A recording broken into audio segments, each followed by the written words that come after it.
basically if you have any kind of tears, you can't like wipe, right? Just have them off Amazon, and I'm excited to try those. Good afternoon and welcome back to my channel, or if you are new, welcome. Today I am taking you through what I'm packing in my hospital bag. So we're currently 39 weeks pregnant and I've been procrastinating so badly on this. Like, I don't know, I'm like a positive procrastinator. If I have a job to do that's important, I'll do every other job under the sun I can think of before I get to like the one I'm actually supposed to do.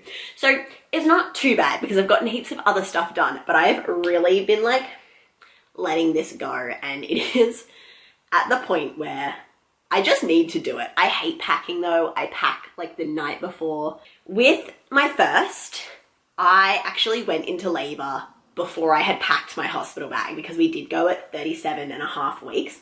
So, I mean, I wasn't too stressed because it's not that hard. Like, you just grab some stuff and put it in a bag and you make do. But there were a couple of things, I guess, that I didn't have last time I gave birth that I did actually kind of want this time. So yeah, without any further ado, I'm gonna get straight into it and pack the bag and show you what I'm taking and what's basically not necessary, because I am trying to kind of keep it as minimal as possible. I'm gonna break it down into 3 categories, and the first category is stuff for me, for mum, which is arguably the most important because they will give you stuff for baby. They won't give you as much stuff for you. So the first thing that is super necessary are maternity bras. I mean, you can just use normal bras if you want to like flip them down, but I really enjoy maternity bras. I think they're so helpful. I get these little like crops from Bonds. I grabbed these ones off Amazon on sale and they're just so easy. They just unclip so you can feed bub, and it just makes life really easy without like constantly having your nipples out, because like your boobs will be out, but these just help with a little bit of modesty. So I'm all about that. You also need underwear, and that is the one area that I would recommend not minimizing. Like, pack more than you need. I have a few options. The first one are these disposable postpartum underwear. I did not have these with my first, but I saw everybody else did and they look amazing. I don't really enjoy pads ever, so I like this option, and I like that you can just kind of replace them, especially like those first couple of days where it's messy. So I feel like this is going to be a good option. I did also buy some reusable period underwear. So these are like that really thick. They're meant to be really good. These ones are the high-waisted, which I feel is going to be good to like hold things in. And they're supposed to be leak-proof. I sized up, so I got the small, whereas normally I would get the extra small, just because in those first few days, weeks, like your uterus has not shrunk, and I didn't want to like stress about them not fitting. But these are the Bam Body ones. They've got good reviews. Again, I grabbed them off Amazon and I'm excited to try those out and see how they go. And then I've just got like some normal, like full coverage brief underwear. You do not want to be messing around with anything skimpy or anything that goes in your butt, and some pads. So I've got a couple of different options there. I can like hopefully rewear, and a bunch of pads. They do give you maternity pads in hospital, but they were like super uncomfortable from memory and just like not the nicest feeling. So I like to have options, but like you won't run out. They won't let you run out. The next thing that I'm bringing are pajamas and loungewear. So the key thing with pajamas and loungewear, and basically any outfit that you're going to wear postpartum, are buttons or easy boob access. So I'm just bringing this little like flannelette Peter Alexander top because I think it's really cute and I like it. Just like a simple black kind of really like stretchy low cut linen top, and this, both of these are from Kmart. Kind of stripy, again, buttons down the front, a little bit nicer top. So this one's more like if ever going to take photos with baby. It's just like something that's a little bit nicer but still super comfortable. And these were both from Kmart for literally $7. So if I get milk and vomit and whatever on them, it doesn't matter at all. I'm also bringing just like some loose black pajama bottoms and then 2 pairs of Kmart tights. Again, these I just bought. They're $7 and they're super easy. They're comfy and just like nice loungewear that I don't care if get like a little bit gross. I'm also bringing some fluffy socks because you don't know if your feet are going to be cold in the hospital, and fluffy socks are a vibe, especially while you're in bed and you just want to be kind of cozy and really comfortable. And then a little wool cardi, totally open at the front so I can slip it on and it's not going to interfere with any breastfeeding. I want to kind of venture out into the hallways. And then just my robe and my Ugg boot slippers, again, just because like you need shoes while you're walking around, I feel. I mean, it's up to you, but I think it's gross to walk around the hospital without shoes because yuck. And then the last clothing item I'm going to bring are my recovery shorts. So these are the SRC ones, and I got them during my first pregnancy for Finley. You're meant to get measured at like 30-something weeks, and they are really good at like helping your body recover. So they pull everything back in and like put it where it's supposed to go so that it can heal right. These were amazing. I literally lived in these after my first. I don't know if they're going to fit straight after giving birth, but I think the sooner you put them on, the better. So I will hopefully just be wearing these under my clothes. And then also for me is just like random kind of like toiletry stuff, I guess you need if you're staying overnight anywhere, but also like particularly after a long or even like a few hours in labor, like you're gonna feel sweaty and gross and just yuck and kind of want to shower and just like freshen. So I actually grabbed this little travel pack, again, just off Amazon from Sukin, and it's got a cleanser, a moisturizer, shampoo, conditioner, and then a little body wash.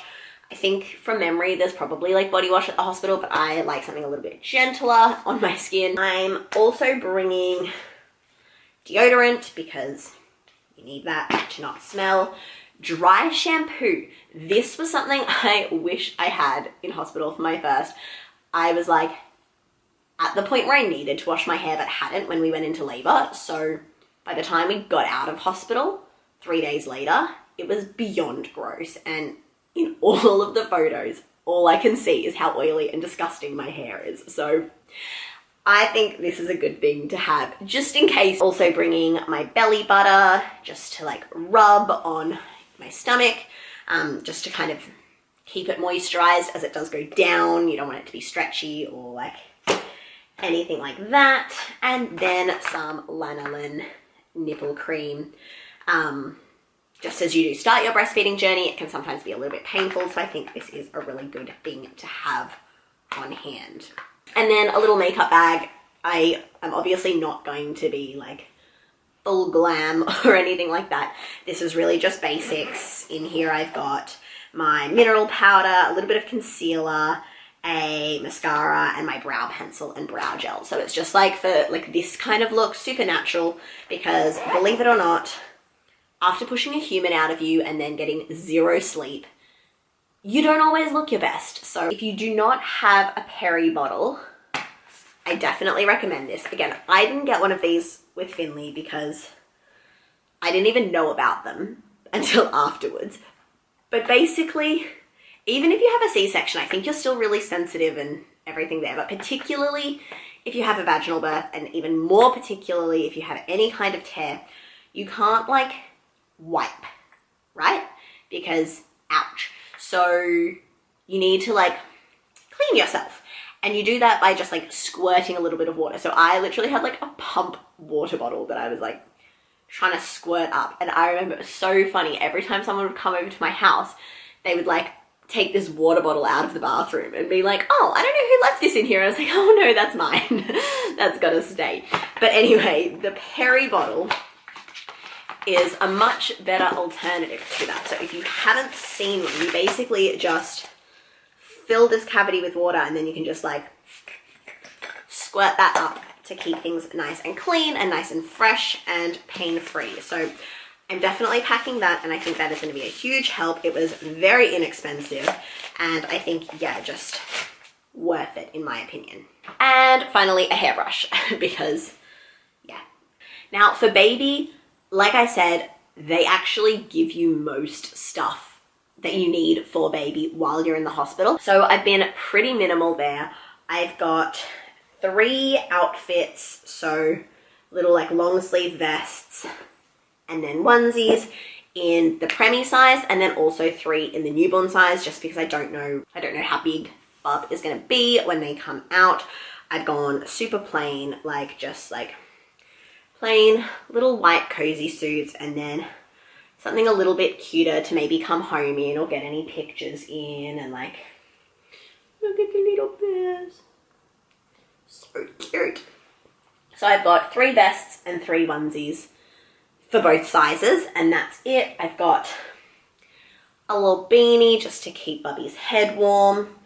I've got 1 blankie, 1 muslin wrap for swaddling, and then 2 burp cloths just for like any messes. But they have blankets, they have wraps, like they have everything. They even have clothes in the hospital. So I'm conscious that I don't want to bring too much and then like come home from hospital with a bunch of washing that I have to do.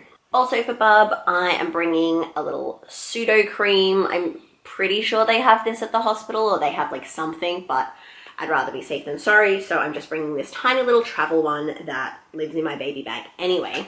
And then also this portable sound machine. So I actually got this for the pram for walking, but the hospital is so noisy with like beeping and sounds, and this one, I really like this one because you can put it on white noise. You can also put it on heartbeat, which like Bub is used to hearing from like being inside.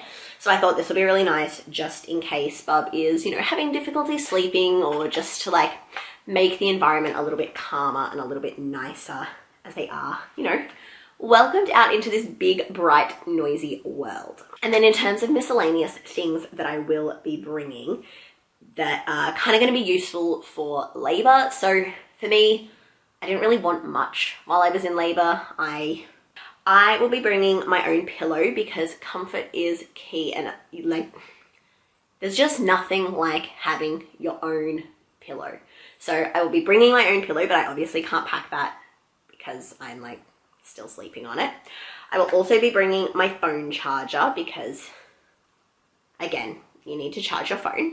And then I will also be bringing this Clary Sage. So Clary Sage is a labor and postpartum support oil, and you basically just apply it to like your pulse points, and you can smell it while you're in labor, and it's meant to help progress things, which anything for a faster and better labor, I'm keen to try. And then postpartum, it's supposed to be really good at helping your uterus and like shrink back down and just kind of everything come back together. So I will be bringing that. I've not tried it. You're not supposed to smell it until your due date in case it like induces labor. So I'll let you know how that goes, but I've heard really good things about it. I will also be bringing these combs because I've heard you can like grip them in your hands as like a pain relief or kind of distraction technique. So I'm going to give that a go so that I can labor naturally for as long as possible. And then the last thing I will be bringing are just some snacks. So a couple of little snacky things. The first ones are these little like sour gummy worms. They're vegan and they're gluten-free, and it's just like a nice little sugar hit for you don't feel like eating but need to keep your energy up. I've also got some Health Lab kind of energy nut-filled balls just for a little bit more substance if I want something sweet and keep energy up while I am laboring, and then a little packet of popcorn and a muesli bar. And just because you never know with hospital food, I'm also just bringing a couple of little meals, particularly because I do follow a vegan and a gluten-free diet. I know that can be really difficult to accommodate, and you know, I don't want to be stuck in a situation where there's just nothing or you have to live off cafeteria food. So I've just got a couple of little like ready-made meals that can just go in the microwave as like a little bit of a backup, just so like peace of mind, I know I've got something, because I do not want to be hangry after labor.